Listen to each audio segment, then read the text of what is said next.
வணக்கம். காஞ்சிபுரம் கொலு பொம்மைகள் சீரீஸ்ல நம்ம இப்ப பார்க்க போறது சுரேஷ் கொலுடால்ஸ். இவரை பத்தி சொல்லணும்னா இவருடைய மனைவி தான் எனக்கு ரொம்ப பழக்கம், சிவசங்கரி. அவங்கள நான் நிறைய பேருக்கு அறிமுகப்படுத்தி வச்சிருக்கேன். எனக்கு கிட்டத்தட்ட 10-12 வருஷமா இவங்க கிட்ட நான் பொம்மைகள் வாங்கிட்டு இருக்கேன். எந்த ஒரு புது பொம்மை தயாராகும் போதும் உடனே எனக்கு போட்டோ அனுப்பி இது அம்மா உங்களுக்கு இது உங்ககிட்ட இது இல்ல அப்படின்னு சொல்ற அளவுக்கு பிரியமான ஒரு சகோதரி. அவங்க இடத்துக்கு தான் வந்திருக்கேன். இந்த பிள்ளையார் ரொம்ப பிடிச்சிருந்தது. பொதுவா நம்ம கஜலட்சுமியா பார்ப்போம், 2 பக்கமும் யானைகளோட நடுவுல மகாலட்சுமியை தான் நம்ம பார்த்து கஜலட்சுமின்னு பார்த்திருக்கோம். ஆனா இங்க பிள்ளையாரை வச்சு ரொம்ப இன்னோவேட்டிவா கிரியேட்டிவா பண்ணிருக்காங்க. இது பழைய காலத்துல இந்த மாதிரி பொம்மைகள் உண்டு, இப்ப திரும்ப வந்திருக்கிறது ரொம்ப சந்தோஷத்தை கொடுக்குது. அதனால நம்ம பிள்ளையார்ல இருந்து இந்த vlog நம்ம தொடங்க போறோம். அடுத்து எக்ஸ்க்ளூசிவா இவங்களுடைய கலெக்ஷன்ஸ் கொஞ்சம் பார்த்துட்டு அப்புறம் ஓவரால் வியூ நம்ம பார்க்கலாம். இப்ப நீங்க பாக்குறது மகாவிஷ்ணு. மகாவிஷ்ணு எவ்வளவு பெருசா இருக்காரு பாருங்க. 4 அடி உயரத்துல இருக்கக்கூடிய மகாவிஷ்ணு சிலை, தாமரை பீடத்துல அழகா அவர் கதை வச்சுக்கிட்டு சங்கு சக்கரம் எல்லாம் இங்க சக்கரம் வரும். இதெல்லாம் அட்டாச்மெண்ட்ஸா இந்த சிலையோட வரக்கூடியது. ரொம்ப அழகா ரொம்ப நேர்த்தியா பார்க்க எப்படி நம்ம படங்கள்ல பாப்போமோ அந்த மாதிரி ஒரு தோற்றத்துல மகாவிஷ்ணு பாக்குறீங்க. அஷ்டதசபுஜ மகாலட்சுமி தாயார் தான் நீங்க பாக்குறீங்க. 18 கரங்களோட இருக்கக்கூடிய அம்பாளா இருப்பாங்க. இவங்க கையில சூலாயுதமும் இருக்கும். அதே மாதிரி அந்த கையில கபாலம் ஏந்தக்கூடிய அந்த திருக்கரத்தையும் நம்ம பார்ப்போம். சங்கு சக்கரம்ல இருந்து எல்லா மகாலட்சுமிக்குரிய அம்சங்களும் இருக்கும், அம்பாளுக்குரிய துர்க்கைக்குரிய அம்சங்களும் இருக்கிற மாதிரி அஷ்டதசபுஜ மகாலட்சுமி தான் நீங்க பாக்குறீங்க. புவனேஸ்வரி அம்மன் தான் இப்ப நீங்க பாக்குறீங்க. புதுக்கோட்டை புவனேஸ்வரி நெற்றிக்கண்ணோடு இருக்கக்கூடிய அம்பாளா இருப்பாங்க. திருவாட்சி ரொம்ப அழகா இருக்கும். அம்பாளுடைய முகமே எவ்வளவு லட்சணமா இருக்குன்றத இந்த சிலையை பார்க்கும்போது உங்களுக்கு தெரியும். மேல உப்பரிகையில இருக்கிறவர் தான் மதுரை வீரன். நிறைய பேருக்கு குலதெய்வமா இருக்கக்கூடிய மதுரை வீரன் தான் நீங்க பாக்குறீங்க. இந்த மாதிரியான நாட்டார் வழிபாட்டு தெய்வங்கள் நிறைய இங்க கிடைக்கிறத நம்ம பார்க்க முடியும். நாகர் குடைபிடிக்க விஸ்வரூப துர்க்கை தான் நீங்க பாக்குறீங்க. அதாவது 9 முகங்கள் ஒன்றா இணைஞ்ச மாதிரி ஒரு சொரூபமா சிம்ம வாகினியா இருக்கக்கூடிய துர்க்கை அம்பாள் விஸ்வரூப தரிசனம் நீங்க பாக்குறீங்க. தபஸ் காமாட்சி ஊசி முனையில அம்பாள் சிவனை நோக்கி தவம் செய்த அந்த திருக்காட்சி தான் நீங்க பாக்குறீங்க. இங்க பார்வதி மடியில அமர்ந்திருக்கக்கூடிய திருக்கோலத்துல ஒட்டிப்பு சிலைன்னு சொல்லி ரொம்ப நேர்த்தியா இருக்கக்கூடிய விநாயக பெருமானை பாக்குறீங்க. இந்த பக்கம் பார்வதி மடியில முருகப்பெருமான் அமர்ந்திருக்கிறது. அம்மா மடி யாருக்கு தான் பிடிக்காது, அந்த மாதிரி ஒரு அழகான சிலைகள் தான் இப்ப நீங்க பாக்குறீங்க. இன்னும் நகையெல்லாம் போட்டாங்கன்னா எக்ஸலன்ட் பினிஷிங்ல வந்துடும். மதுரை மீனாட்சி அம்மன் தான் பாக்குறீங்க. நிர்விக்ன லட்சுமி இல்லத்துல இருக்கிறவங்களே தான். என்கிட்ட இருக்கக்கூடிய நிறைய சிலைகள் சிவசங்கரிட்ட வாங்கினதுதான். இப்ப பாத்தீங்கன்னா மதுரை மீனாட்சி அம்மன். இன்னும் நகைகள் எல்லாம் அவங்க இன்னும் பினிஷ் பண்ணல, இன்னும் 20 நாட்கள் இருக்குன்றதுனால அந்த ப்ராசஸ் போயிட்டு இருக்கு. இப்பவே நான் இந்த சுட சுட உங்களுக்கு கொடுத்துடணும் காஞ்சிபுரம் vlogs அப்படின்னு சொல்லிட்டு வந்திருக்கேன். சோ மீனாட்சி ரொம்ப அழகா நேர்த்தியா வடிவமைக்கப்பட்ட மீனாட்சி பாக்குறீங்க. இப்போ நீங்க நிறைய அம்மன் சிலைகள் எல்லாம் வரிசையா பாக்குறீங்க. நிறைய முறை நீங்க நிறைய vlogsல பார்த்த அம்மன் சிலைகள் தான். ஆனாலும் ஒரே இடத்துல போய் எனக்கு இந்த பொம்மை கிடைக்கல அப்படின்ற ஒரு கவலை எல்லாம் படாம நிறைய ஸ்வரூபங்கள்ல நீங்க வெவ்வேறு கடையில பார்க்கலாம். அதே பொம்மைகள் வேற வேற கடைகள்ல கிடைக்கும் போது ஒரே இடத்துல போய் மோதி அந்த இடத்துல எனக்கு கிடைக்கலன்னு ஆதங்கப்படாம வேற வேற இடத்துல அப்ரோச் பண்ணி உங்களுக்கு பிடிச்ச பொம்மைகளை நீங்க வாங்கிடணும். இந்த வருஷம் உங்களுக்கு சிறப்பான நவராத்திரியா அமையணும்னு நானும் பிரார்த்தனை பண்ணிக்கிறேன். ரொம்ப அழகழகான பொம்மைகள் எல்லாம் நீங்க பாக்குறீங்க. தொடர்ச்சியா எதையும் எக்ஸ்பிளைன் பண்ண தேவையே இல்லை. உங்க அத்தனை பேருக்கும் ஆல்ரெடி துர்காலட்சுமி சரஸ்வதினா யாருன்னு தெரியும். அடுத்து ஆழ்வார்கள் யாரு, கிருஷ்ணருடைய லீலைகள் எப்படி எப்படிலாம் இருக்கு, ஆறுமுகம் அப்படின்னு முருகப்பெருமானுடைய அந்த செட் எப்படி இருக்கு, அறுபடை வீடு அந்த தொடர்பான செட் எப்படி இருக்கு அப்படிங்கறதெல்லாம் தெரியும். சத்யநாராயண பூஜைக்குரிய அந்த ஸ்வரூபங்களையும் நீங்க பாக்குறீங்க. ராமர் ஜனனம் தொடர்பான காட்சிகள், 4 குழந்தைகளையும் ஒரு தொட்டில போட்டு ராமாயண காட்சி வைக்கிறவங்களுக்கான செட் அப்படின்னு நீங்க பார்க்க முடியும். கஜேந்திர மோட்ச காட்சி தான் நீங்க இப்ப பாத்துட்டு இருக்கீங்க. இங்க பார்க்கடல கடையக்கூடிய காட்சி பாக்குறீங்க. இதுக்கு பின்னாடி நீங்க பாக்குறதெல்லாம் பிரம்மோத்சவம் செட்டு. பிரம்மோத்சவம் செட்டுலயே 2 மாடல்ல அவங்க கிட்ட அவைலபிளா இருக்கு. அந்த பிரம்மோத்சவம் அப்படிங்கிறது திருப்பதியில நடக்கக்கூடிய அந்த உற்சவத்துல 10 விதமான வாகனங்கள்ல பெருமாள் எழுந்தருள செய்யக்கூடிய அந்த காட்சி தான். அது 2 மாடல்ல கிடைக்குது. பெரிய கிருஷ்ணர் ஜெயஜாண்டிக்கா நிக்கிறாரு. அழகா அலங்காரம் பண்ணி நீங்க அற்புதமா நகைகள்லாம் போட்டு கிருஷ்ண ஜெயந்தி மட்டும் இல்ல, இந்த நவராத்திரியிலையும் கிருஷ்ணரை கோலாகலமா கொண்டாடலாம். அடுத்து பாக்குறீங்க பெருமாள் கருட வாகனத்துல வரக்கூடியது. கருடன் மேல இருக்கிற 2 பக்கமும் கால் போட்டு அமர்ந்து இருக்கக்கூடிய பெருமாளை நீங்க பாக்குறீங்க. அப்புறம் இங்க நிறைய உற்சவங்களுக்கு தொடர்பான சிலைகள் எல்லாம் செட்டு பொம்மைகளா வச்சிருக்காங்க. மீனாட்சி திருக்கல்யாணம் அட்டகாசமான ஒரு சிலையா இருக்கு. அம்மாவை பாத்தீங்கன்னா அவ்வளோ பளிச்சுன்னு அவ்வளோ அழகா நேர்த்தியா ரொம்ப திருத்தமா செய்யப்பட்ட சிலைகள். அங்க விஷ்ணு மகாவிஷ்ணு கையில வச்சிருக்கிற கமண்டலத்திலேருந்து சிவபெருமான் கையில தாரவத்து கொடுக்கிற அந்த காட்சி வரைக்கும் ரொம்ப தத்ரூபமா இருக்கு. அதே மாதிரிதான் ராமர் செட்டு. ராமர், சீதா அம்மா, லக்ஷ்மணர், ஆஞ்சநேயர்னு வரக்கூடிய அந்த செட்டும் ரொம்ப தத்ரூபமா இருக்கு. இப்ப புதுசா உருவாக்கி இருக்கிற நரசிம்மர் பாக்குறீங்க. பக்கத்திலேயே வராகி அம்மன் நல்ல ஜெய்சாண்டிக்கா இருக்காங்க, அவ்வளவு அழகா இருக்காங்க. இங்க பாத்தீங்கன்னா தசரா செட்டுல இருந்து மைசூர்ல நடக்கக்கூடிய அந்த செட்டா இருக்கட்டும், அதே மாதிரி திருப்பதி செட்டா இருக்கட்டும், ஸ்ரீரங்கம் செட்டு அப்படின்னு இந்த உற்சவங்கள்லாம் பெரிய பெரிய கோயில்கள் எல்லாம் எப்படி நடக்குமோ அது தொடர்பான காட்சிகள்லாம் வர்ற மாதிரியான செட்டு பொம்மைகள் நிறைய பார்க்க முடியுது.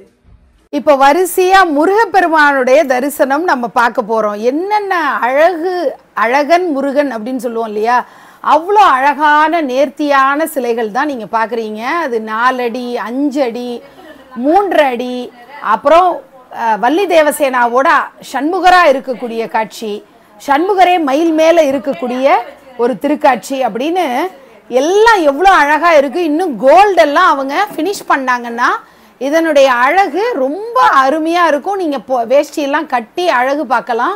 அந்த மாதிரியான சிலைகள் தான் இப்போ முருகப்பெருமான் வழிபாடு ரொம்ப பெருசா கிராண்டா பண்ணணும்னு ஆசைப்பட்டு நிறைய பேர் கந்தசஷ்டி விழாக்களா இருக்கட்டும் அல்லது முருகருக்கு உகந்த விசேஷ நாட்கள்ல பூஜைகள் பண்ணணும்னு நினைக்கிறவங்களுக்கு இது சூப்பரா அலங்காரமா பண்ணி வைக்கலாம். அப்படிப்பட்ட சிலைகள் தான் இப்ப நீங்க பார்த்துட்டு இருக்கீங்க.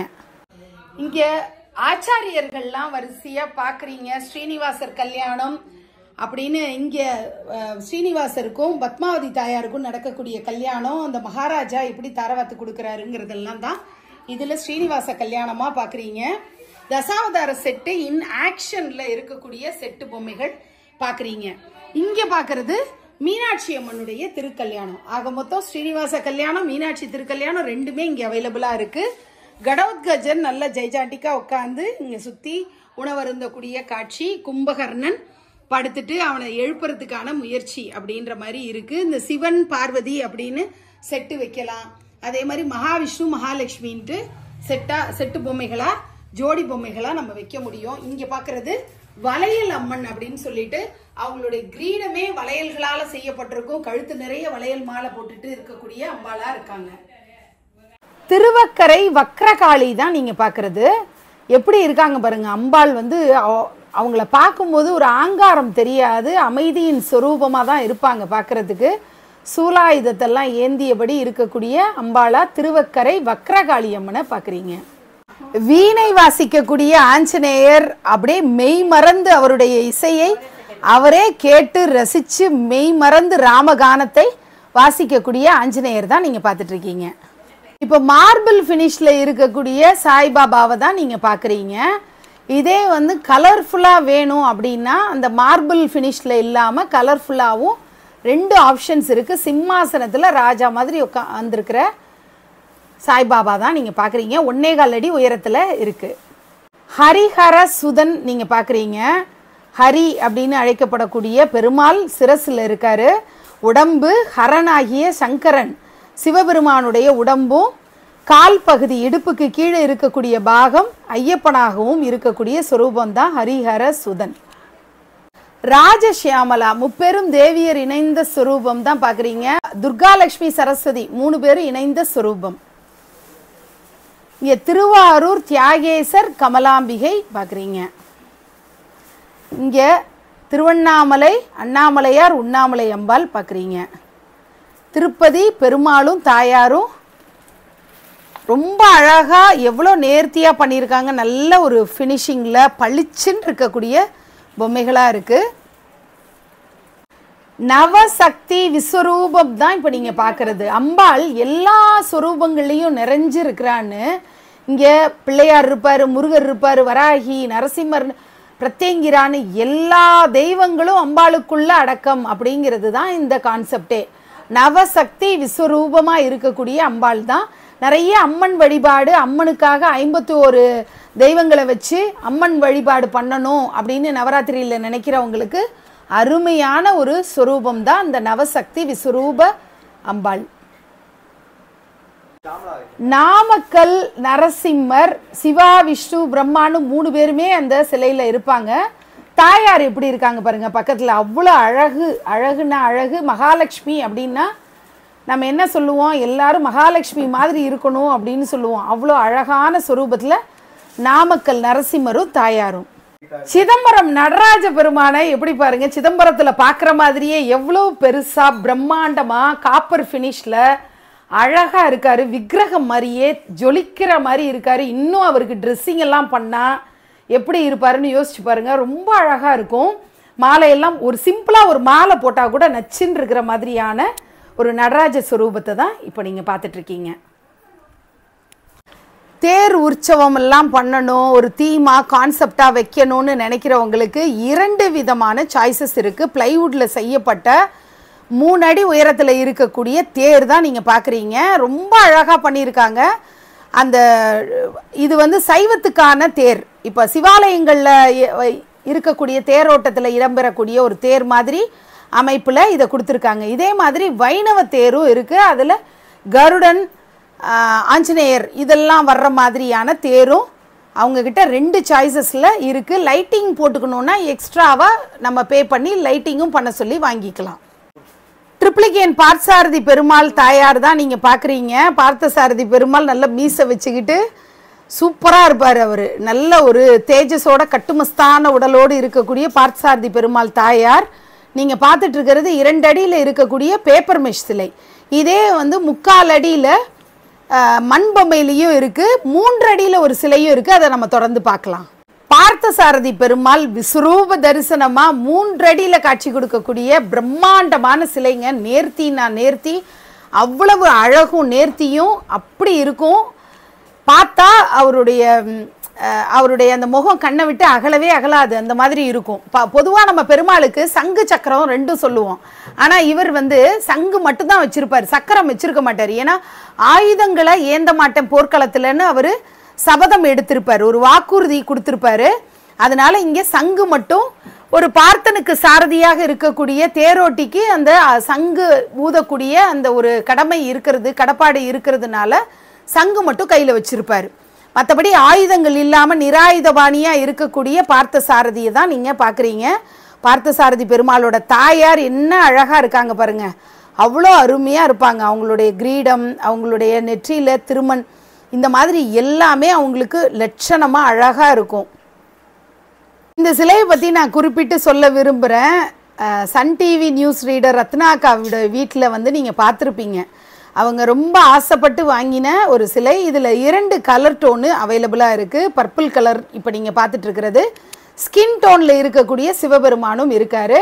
மேலே கங்கை ஆறு எப்படி வந்து தலையிலேருந்து கங்கையை தன்னுடைய தலையில் முடிந்து கொண்ட வகையில் இருக்கக்கூடிய சிவபெருமானை பார்க்குறீங்க. ஜடாமுடியில் முடிஞ்சு வச்சுருப்பார். பிறை சூடிய பித்தனாக இருப்பார். கழுத்தில் நாகம் அப்படியே இருக்கிறது. இப்படின்னு சிரசு மட்டும் இருக்கக்கூடிய இந்த சிலை 2 அடி உயரத்தில் இருக்கக்கூடிய பெரிய சிலையாக இருக்கும்.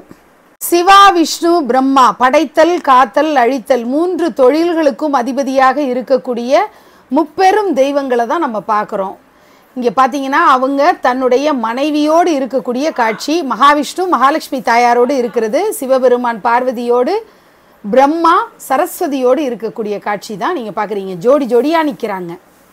கண்ணப்ப நாயனாருடைய சிலை 1 அடியில் நல்ல பெரியதாக இருக்குங்க. பார்க்குறதுக்கே நல்ல கான்செப்ட் வச்சு செய்யும்போது சூப்பராக வைக்கலாம். அந்த மாதிரி கண்ணப்ப நாயனார் அந்த வேடுவனாக இருக்கக்கூடியவர் அவருடைய காலில் அணிந்திருக்கக்கூடிய செருப்பு காலோட சிவபெருமான் திருமேனியில் வைக்கக்கூடிய அந்த ஒரு காட்சி, இதிலேருந்து நமக்கு தத்துவங்களாக பக்தி தான், அங்கே ஆழ்நிலை பக்தி தான் முக்கியங்கிறத கண்ணப்ப நாயனார் போல் ஒரு அற்புதமான நாயன்மார் மூலமாக நமக்கு சிவபெருமான் உணர்த்துகிற ஒரு காட்சி தான் பார்க்குறீங்க.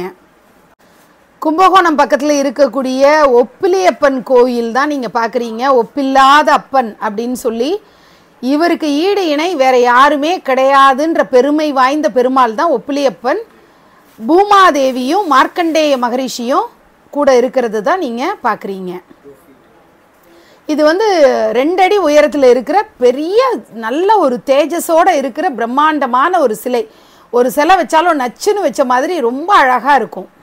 அர்த்தநாரீஸ்வரர் திருக்கோலம் நம்முடைய கொலுப்படியில் கண்டிப்பாக அர்த்தநாரீஸ்வரரை நிச்சயமாக வைக்கணும். கணவனும் மனைவியும் இணைந்தது தான் வாழ்க்கை.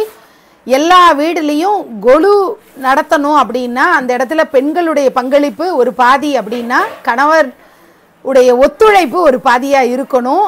அதை டினோட் பண்ணுற இந்த சிலையை கண்டிப்பாக எல்லாரும் வைக்கணும்னு அன்போடு கேட்டுக்கிறேன். கொல்லூர் மூகாம்பிகை நல்ல 2 அடி உயரத்துக்கு இருக்கிற பெரிய சிலைங்க. ரொம்ப அழகாக இருக்கும், நேர்த்தியாக இருக்கும். நிர்விக்ன லக்ஷ்மி இல்லத்தில் இருக்கக்கூடிய ஒரு சிலை. இதில் கொடை வரும், சைடில் கொடிகள்லாம் வரும். அந்த மாதிரி ப்ரொவிஷனோடு வரக்கூடிய மூகாம்பிகை தான் நீங்கள் பார்க்குறீங்க. மயிலாப்பூர் கபாலீஸ்வரர் கற்பகாம்பாள் தான் நீங்கள் பார்க்குறீங்க. கபாலீஸ்வரர் எப்படி வேஷ்டி அணிந்திருக்காரோ அதையே புடவையாக அணிந்தபடி இருக்கிறவங்க தான் கற்பகாம்பாள். ட்வின்னிங் பண்ணியிருப்பாங்க 2 பேரும். நிறைய அலங்காரம் பண்ணி நாகாபரணம் சூடி அமர்ந்திருக்காரு. கற்பகாம்பாள் தாயாரும் அவ்வளோ அருமையாக அழகாக அவங்க மடிசார் புடவையில் ஜொலிக்கிறாங்க 2 பேரும். பைரவி நீங்கள் இப்போ பார்க்குறீங்க. நெற்றியில் நெற்றிக்கண் இருக்கிற மாதிரியான சிலை. சிரசில் அவங்க நிலாவை பிறையை சூடியிருப்பாங்க. அப்படி தாமரை மலருக்குள்ளே அவங்க இருக்கிற மாதிரியான அழகான ஸ்வரூபம் தான் பைரவி நீங்கள் பார்க்குறது. இப்போ அம்மாவும் பையனும் யசோதா அம்மா கிருஷ்ணரை தூக்கி தோல் மேலே தூக்கி வச்சிட்டு இருக்கிற ஒரு அழகு தான் நீங்கள் பார்க்குறீங்க. இந்த பக்கம் அப்பா பொண்ணு எவ்வளோ அழகு. எப்போதுமே அப்பாவுக்கு பெண் குழந்தைகள் மேலே இஷ்டம் இருக்கும். இன்னும் கண்மையெல்லாம் எழுதலை, எல்லாம் எடுத்து திருத்தமாக செய்யப்பட்ட பிறகு பெரியாழ்வாரும் ஆண்டாலும் அவ்வளோ அழகாக இருப்பாங்க. பெரியாழ்வார் கையில் அழகாக கிருஷ்ணரை வச்சிட்டு இருப்பார். இந்த பக்கம் ஆண்டாள் குடு அப்படின்னு சொல்லி கேட்கக்கூடிய காட்சி தான் பார்க்குறீங்க. சுரேஷ் கொலுடால்ஸ் உடைய உற்பத்தியாளர் ஓனர் திரு சுரேஷ் அவர்கள் பெயிண்ட் பண்ணிட்டு இருக்கிறத தான் நீங்கள் பார்த்துட்ருக்கீங்க. ஒரு வீட்டில் கொலு பொம்மை தயாராகுது அப்படின்னா அந்த குடும்பமே அதற்கான உழைப்பை அதில் முதலீடு செய்ய வேண்டிய ஒரு நிலை இருக்குது. இவங்களே தான் கொலு பொம்மையினுடைய தொடக்க புள்ளி. இந்த மோல்டிங் ரெடி பண்ணுறதுலேருந்து ஆரம்பித்து பெயிண்டிங் செஞ்சு அதுக்கப்புறம் மார்க்கெட்டிங், சேல்ஸ், பேக்கிங்னு எல்லா வேலையும் அந்த குடும்பத்தாரே செய்ய வேண்டிய சூழல் இருக்கிறதுனால ஃபோன் அட்டன் பண்ணுறதுல நிறைய சவால்கள் இருக்கும். சென்னை சுற்று வட்டாரத்தில் இருக்கிறீங்க, காஞ்சிபுரத்துக்கு உங்களால் நேரில் போய் பார்க்க முடியும், வாங்க முடியும் அப்படிங்கிற ஒரு சூழல் இருந்ததுன்னா நீங்கள் நேரில் போய் வாங்குறதுக்கு முயற்சி எடுங்க அப்படின்னு அன்போடு கேட்டுக்கிறேன். காஞ்சிபுரம் பொம்மைக்கார தெருவில் இருக்கக்கூடிய சுரேஷ் கொலு டால்ஸ், அந்த டால்ஸோடைய அழகு, நேர்த்தி இதெல்லாம் நீங்கள் பார்த்துருப்பீங்க.